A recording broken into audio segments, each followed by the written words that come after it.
Yeah, you know what? I think I've just about seen all of the state of Florida that I can handle for the rest of, say, the entire NHL season.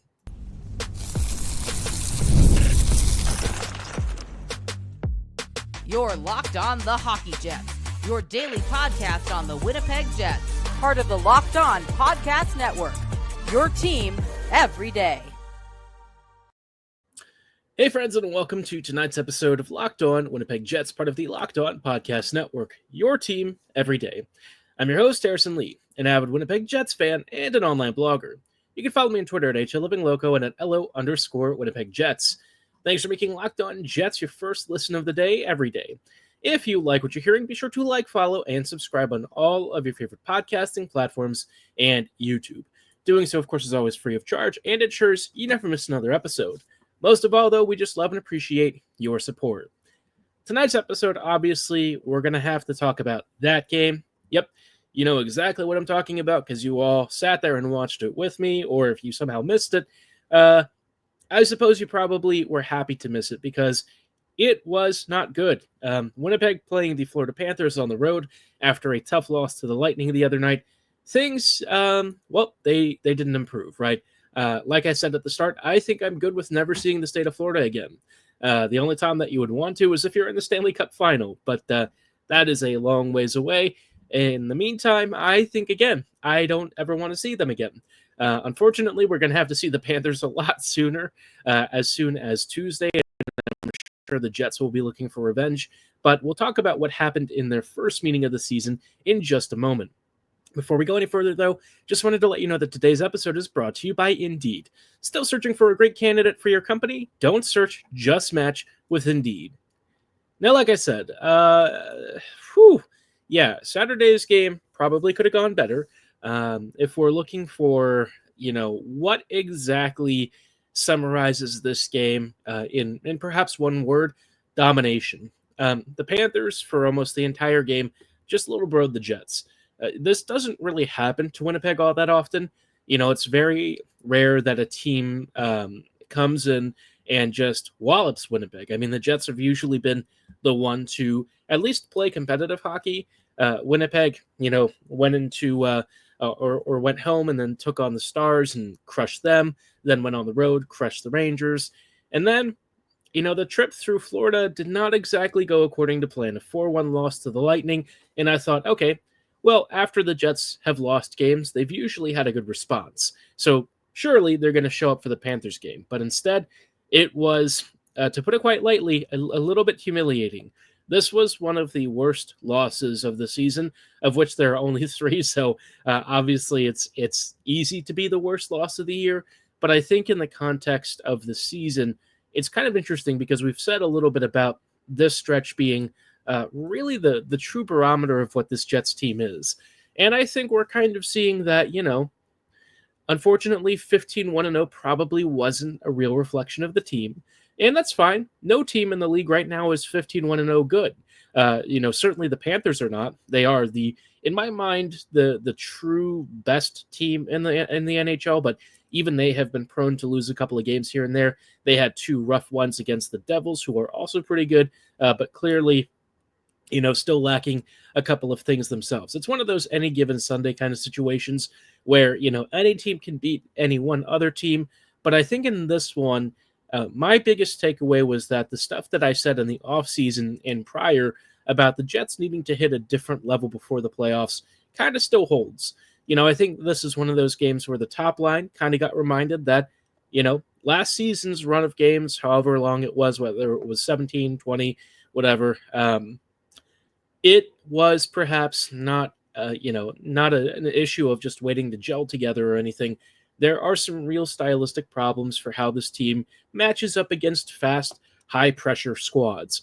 The Panthers just relentlessly chased the Jets the whole time, and it made Winnipeg have a really difficult time transitioning, creating offense. In fact, the Jets just really could not get anything going for most of the game, and it wasn't until late that they finally started getting some shots on Bobrovsky, and by then, it was already too late. I think this is one of those games that can serve as, I don't want to call a loss a good thing, but I would say it's a good learning point, right? I think the Jets have had a phenomenal run up until this point. They still have the best record in the league. They are still first in the NHL. And I think that this served as a good reminder of, the level that it takes to truly be best in class. And I think the Jets have at times hit that this year. But when you look at their schedule, it is one of the easier first halves to the start of the season that we've seen. I mean, the Jets really didn't play too many teams that I would expect to be playoff contenders until around the end of October, right? So the past couple of weeks, I think, have given them, a better dose of what teams you might expect to see in the postseason. And for the most part, the Jets have really answered, almost every challenge. Other than the Leafs game and until the stretch, the Jets were generally cruising. The Avs game, I think, was probably a little bit of a warning sign that, the speedy, skilled style can still give the Jets fits. Winnipeg still prevailed and still did enough to frustrate the Avalanche. But I think at the end of the day, you could kind of see that in that game, Hellebuck really did have to stand on his head. And in this game, the Jets kind of got a little bit of a reminder of where, that top elite level of play truly is. And I think, it's hard to say what would have solved it because I don't think it's just any one thing. If there was just one particular issue with the team in this game, I think it would be very easy to diagnose. But really across the board, pretty much everyone had a rough night. The only players that I thought really stood out, maybe just one, honestly, it was Ehlers. I thought he had a great game, relatively speaking. I thought he was one of the only guys creating good chances. He also forced some turnovers and tried to back check aggressively. And honestly, I thought that they should have put him on the first line sooner. I know that Arniel is sometimes a little bit reticent to make that change mid-game. And, the 81-55 connection, on paper, it looks great. And against weaker opponents, they do really well together. But against some of the better teams out there, we've seen, more uneven play from them. I guess I'm just kind of at the point where, the regular season for me is not the focus. It's when they get into the playoffs that I kind of worry about how some of these combinations work. There are some mismatches, right? There are some misalignments. And when you get to the postseason, you're going to face more teams like the Panthers and Avs and teams that are really fast and give the Jets fits. The good news is that there's very few teams out there that are at the level and quality of a Panthers, right? This is, outside of the Jets, probably one of the few teams that I think really has a claim right now to be a cup contender. They've already won it before last year. They've been there. They've walked the walk. They've talked the talk. They've done all of it. And I think that this served as a good reminder of where the Jets can go and how much better they can be than where they already are. I mean, you look at the record that they've already put together, and this Jets team only has up to go. So I think in a lot of ways, this was a humbling experience, but also probably a necessary one. The Jets really don't want to let themselves get complacent.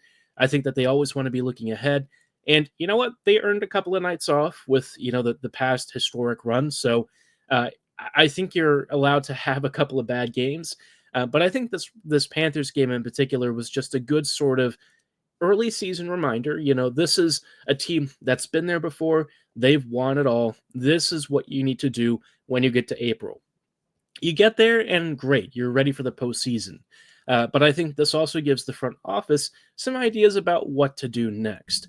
And I think it wasn't necessarily, I mean, it is a bad loss, don't get me wrong, but I think it probably has maybe some positive outcomes in the long run and serves to just kind of remind the Jets that, Winnipeg still has room for growth and room to get better, really. And I think they will. So, I don't look at this in a terrible way. I just think it's a good reminder that, once the Jets reach the playoffs, this is the kind of caliber of team that you're going to want to be if you really want to make the final dance. And so I do kind of want to talk a little bit about Arniel's adjustments. And, I mentioned on the last episode, how long is too long to start making them? And I think in this game, I felt like it did take too long to get to that.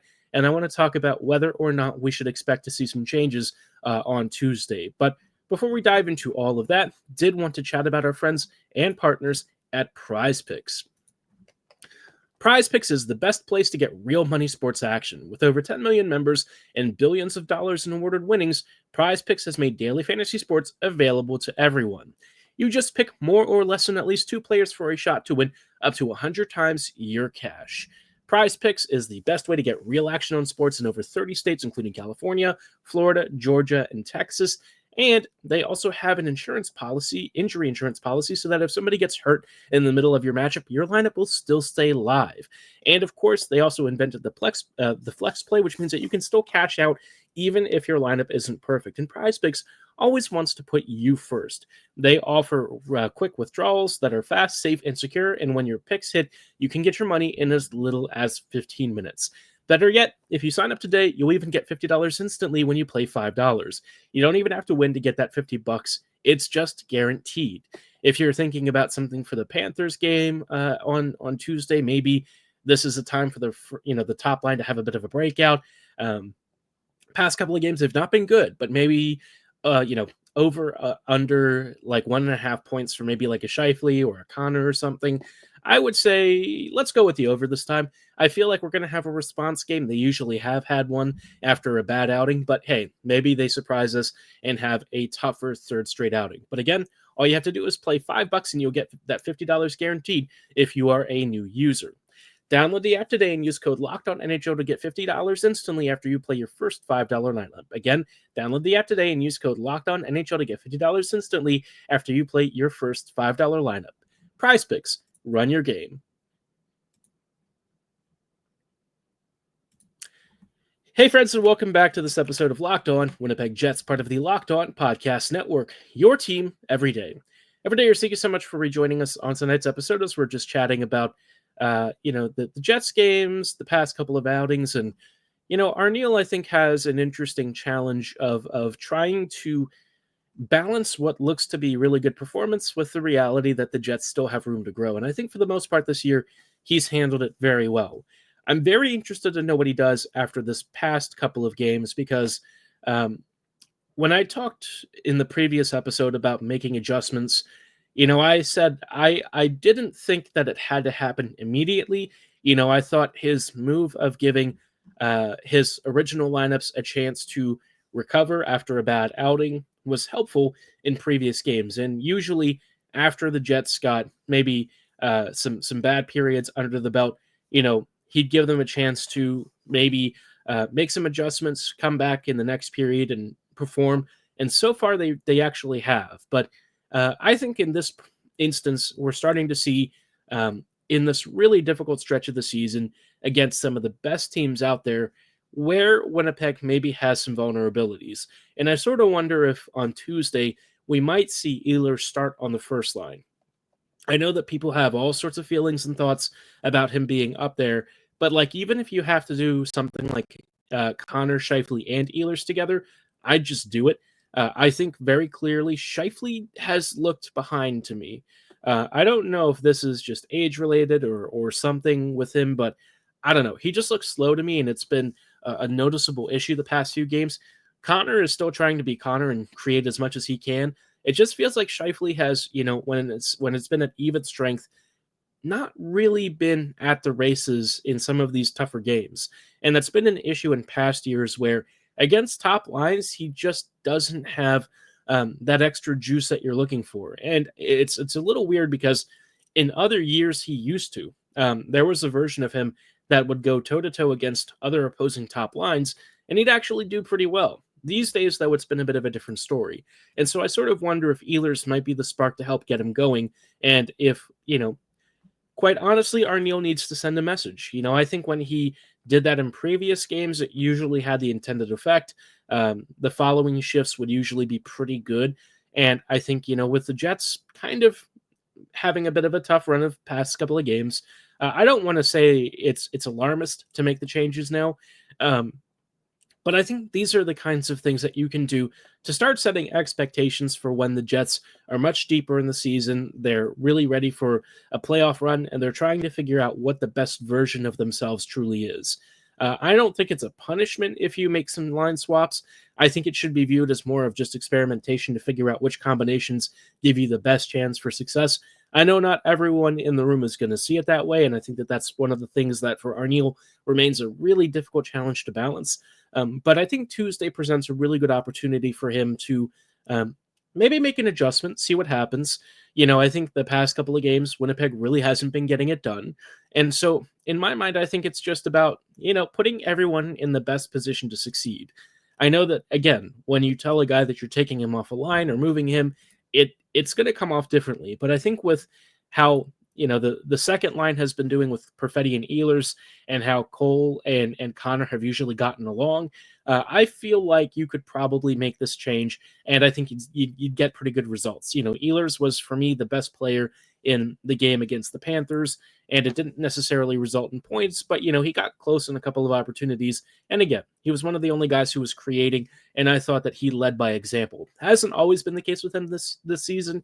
He's had some really bad outings, especially earlier this year, but I think the past couple of weeks, he's been a lot more himself and more of what you would expect. And maybe playing with a guy like that will kind of spark Scheifele and get him going again. With Velarde, I feel like he's generally done well the past couple of games. He had a rough start to the season too, but I feel like the past few weeks he's looked more of like what we want Velarde to be, and so I don't really worry about him so much. I do kind of feel like you got to find a way to make Scheifele. I don't know what to describe it as. It just feels like he's lacking some kind of a spark. And you look at the score sheet, and he's one of the top scorers on the team, if not the top scorer. And you're like, how could it be that the top scorer needs a spark? But I think there's a difference when you see where he's getting a lot of his points.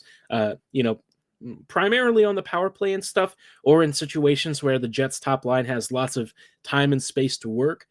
When you're facing against these top teams that don't give you the time and space, that pressure you aggressively, and that make your life heck, I think those vulnerabilities start to become a little bit more noticeable. And, it is also true that the Jets' top defensive pairing has also struggled.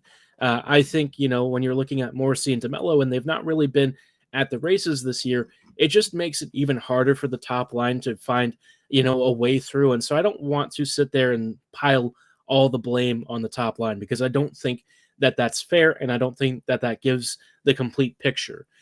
That said, I think for the things that they can control, it's been, not a great start for the couple of games that they've had this past week. So it's weird, right? Because you'll see them do really well against the Stars and the Rangers, and you think, oh, this is what they are going forward. But then I think you see these other games where speed, skill, and stuff kind of trumps the energy levels and whatnot, and it's been a bit of an uphill climb. So I'm curious to know if Arniel wants to get aggressive in, the second game against the Panthers. This is a really good chance for this team to have a big response. I don't know how it's going to end. Winnipeg also, to be fair to them, have been traveling a good deal the past couple of days. And so, it's understandable that maybe you finally start dropping some results after you get a bit winded. I did think that coming into this Panthers game, we probably were going to see a loss. And that was even before they lost to the Lightning. It was winnable, don't get me wrong, but it would be really, really hard and probably unfair to predict the victory. I think, realistically, with where the Jets have been and what they've done recently, it's just, this is, again, one of the best teams in the NHL. I think one of the few that really has the claim to be a Stanley Cup contender. And now the Jets are going to start seeing more of these teams going forward. And actually, we have some, time dedicated to talk about that. But I guess there's one question, right? And, it's coming up again, the word that I always hate, fraud. Is this team fraudulent? And I don't really think the Jets are fraudulent at all. If I did, I'd have a different assessment. I think the Jets are still a good team, a very good team. And, the past couple of games don't change that. I just think, if anything, it shows you where you have room to grow, what you can improve upon. And I don't look at this as necessarily a negative thing. I think, if anything, it just proves that you still have room to grow. You still have room to improve. The trade deadline is going to be potentially a really big moment for the Jets. And so I'm not really worried about it. I think if it continues to be a trend and we don't really see Arniel making changes, yeah, you could start to ask some questions about how things are being run and whether or not Arniel really has the full ability to make the changes that he wants. I think Arniel has not really been too afraid to make those changes early this season, but he definitely has what feels like a bit of a handcuff, with some of the timing, right? He hasn't been able to do it early in games, and I feel like he's had to wait his turn to make those changes, and then he has to set it back in following games. So, we'll see if he maybe tries to push his vision a little more on Tuesday, or if he perhaps gives them one more chance to sort of turn it around and go back to what they did in previous games. And if they do, that's great, right? If you don't have to upset the bucket and change things, I don't mind that. But I suspect that, perhaps what we saw in the game against the Panthers is maybe a little more of a truer portrait of what this team is doing well, and maybe what they still have to work on. So I did mention again, that the upcoming stretch probably is the toughest stretch the Jets are likely to play. And, in this stretch, you've got the Panthers again, and I want to talk about some of the other teams, because I think at least one or two of these, maybe even, three of these could be teams the Jets could face early into the playoffs. And we'll chat about that in just a little bit. Before we go any further, though, I do want to shout out our friends and partners at Indeed. We're driven by the search for better, but when it comes to hiring, the best way to search for a candidate isn't to search at all. Don't search, match with Indeed. If you need to hire, you need Indeed because you can ditch the busy work and use Indeed for scheduling, screening, and messaging. And Indeed doesn't just help you hire faster. 93% of employers agree Indeed delivers the highest quality candidate matches compared to other job sites. I've used Indeed when I was looking for work. Their resume builder is very detailed. It actually gave me great options when I, did a search for a job. It matched with my discipline, my experience, and even my salary requirements, which made finding an actual match for me as a worker really easy. And I have to imagine that if you're an employer, this has to be one of the easiest platforms you can use to hire good talent. And with over 3.5 million businesses worldwide already using Indeed, I actually think you should make you should give it a shot too, right? And listeners of this show will even get a $75 sponsored job credit to get your jobs more visibility at Indeed.com/lockedon. Just go to Indeed.com/lockedon right now and support our show by saying you heard about Indeed on Locked On Winnipeg Jets. That's Indeed.com/lockedon. Terms and conditions apply. Need to hire? You need Indeed. Hey friends, and welcome back to this episode of Locked On Winnipeg Jets, part of the Locked On Podcast Network, your team every day.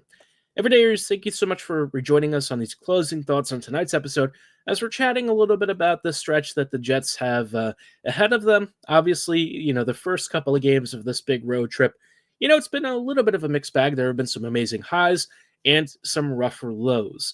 But the Jets come home for one game for Lord knows what reason this coming Tuesday, and then it's back out on the road against a lot of the Central and Pacific Division, and really some of the top teams in these divisions. So this is, for me, one of the toughest parts of the season. This stretch right here is really what feels like a playoff gauntlet. And I think how the Jets answer this feels like maybe a barometer for what happens in the postseason, right? And I know it's really early to be talking about the playoffs, but the Jets are almost to American Thanksgiving. That'll be on the 28th. And that's usually when teams have locked in a playoff spot. And the Jets are going to be in a playoff spot very firmly by the end of the stretch. Even if they lose like the next 6 or so games, they probably are at least bare minimum in a wild card. But I would expect them to win at least half of these games, right? The Jets are a good enough team to do that. I don't really worry about that with them. And that's really how I've viewed this team, is like, even when they have setbacks, they've done so much to earn, the benefit of the doubt and really lock in a fair few points that you're allowed to have rough stretches. It's going to happen. And the Jets have really outscored, the expected goal creation by a huge margin. I think they've scored something like, maybe somewhere between 18 and 22 or 23 goals above expectation. I forget what it exactly looked like as of last night, but it's fair to say that the Jets finishing has been utterly ludicrous, and the goaltending has generally been, utterly ludicrous in its own way. So, this stretch, I think, is a really good barometer for how the Jets respond. You had a bit of a rough start to the road trip against two of the best teams out there, more so on the Panther side of things. And you had a close one, maybe against the Lightning, although the scoreline doesn't look great. I will say that game at least was a little more competitive. but you also had some really good highs to take away, like Rangers and Stars. You did really well. The Stars, of course, was a home game, but the Rangers game on the road, you went to New York, you beat another team that really sees itself as a contender, and I think that that's something to really celebrate. And now you have a chance to atone for what happened against Panthers in your Tuesday game. Hopefully, we see a big response. And then after that, you've got the Penguins, Preds, Wild, Kings, Knights, and then Stars before you come back home. And I think that this stretch has a really good opportunity for the Jets to win against a couple of quality teams like the Wild and the Kings. Knights, I think, is going to be a tougher test, right? I think that's going to be a very Panthers-y kind of game, and so I'm curious to know how the Jets respond there. Winnipeg has usually had some difficult outings against Vegas. The Knights just have had our number the last several years, and with how good they are, it tends to be a real pain. I mean, they've got some superstar talent. They've got a team that's generally deep up and down the lineup. The one thing the Jets are going to have an advantage with is the goaltending, right? Hellebuck is almost always better than whoever's in net, whether it's Hill or whoever for the Knights. But if Vegas keeps pumping in goals the way that they have been, that may not be enough for the Jets to rely upon. So hopefully the 5v5 game is a little bit stronger. The Stars will be pissed after that first game the Jets played where they kind of wiped the floor with them. Obviously, Dallas is going to want to have a big response, and the Stars can easily put 6 goals on you. They do it routinely against other opponents. I don't think that they're going to do that again this time, but we've seen the Jets also have tough outings against Dallas before, so can't relax, can't let the foot off the pedal. But in between there, you've got some really interesting early round opponents. You've got the very bad Preds who are trying to figure out what's gone wrong for them. I think that's a very good opportunity for the Jets to sort of just add some salt to the wound. But then, the Wild game, Minnesota legitimately pretty good this year. Defensively resolute, offensively, they're getting the job done. And that's going to be a very physical, very intense affair. Usually is with these two teams. And I don't think that that's going to change. It just required OT the last time for the Jets to get by them. So I expect another low-scoring affair. And the Kings game, LA, sure, they do seem to be a weird team this year. Kopitar and company have always managed to stick around, and right now they're near the top of the Pacific. They're not as good as like a Vegas necessarily, but still a tough team. So, for me, if the Jets go 500 during this stretch, you're probably feeling pretty good about the team. I don't know how you couldn't feel good about the Jets right now, even with the last couple of losses. 15-3-0 is nothing to be ashamed of. A truly impressive record so far. And, getting 500 through this really tough stretch, I think puts you in a good spot. With the Jets facing some of, frankly, the league's best teams, you're going to have off nights, and we know that Winnipeg is still working to become the best version of itself. Some of these teams already are at that point, and they don't really have much more room to grow. The Jets absolutely do have room to grow and can get much better than they are right now, which is pretty scary for the rest of the league. You think about the fact that the Jets have gotten here while maybe not having, the most elite 5v5 play. Maybe they've had some PK issues here and there. I think that should put the rest of the league on notice that if the Jets make some trades, make some adjustments to the lineup, and optimize, they will be an unholy terror that makes it an absolute nightmare when you face them in the playoffs. Already, they are a very difficult team to play as is. So, I look at this as a positive. I think it's good for the Jets to be tested. I really want to see what they are going forward because I want to have a better sense of what the front office is going to look at and what they're going to be trying to acquire once we start getting closer to spring. But I think for now, just get through this next stretch. Try to end November on a high note. I know the past couple of games were a little bit on the rough side and maybe a little bit humbling, but you are going to lose games somewhere. You just have to. It's part of the sport, right? It's an 82-game season, long stretches of the year, and Winnipeg has so far done a marvelous job weathering any sort of adversity. Have it now, get it out of the way, and set yourself up for a much stronger second half. But so far, a much stronger second half would be basically a perfect run of form, right? So, that's just the team the Jets are this year. They've earned a lot of the benefit of the doubt, and I expect that they will continue to do so going forward. But curious to know how you're feeling about the team. Are you concerned about how they've been defeated? Are you not too worried? Drop your thoughts and comments below or at my social medias at HLLivingLoco and at LO_Winnipeg Jets. Tomorrow's episode, we will have a preview of Winnipeg versus Florida and perhaps we will see the reintroduction of Ville Heinola, but we will have to wait until then to see what the coaching staff does and if they make any changes. But for tonight's episode, that is going to be all the time that we have. I thank you so much for listening and making Locked On Jets your first listen of the day every day. We will see you back here tomorrow, so thanks for listening. Have a great night, and as always, go Jets go.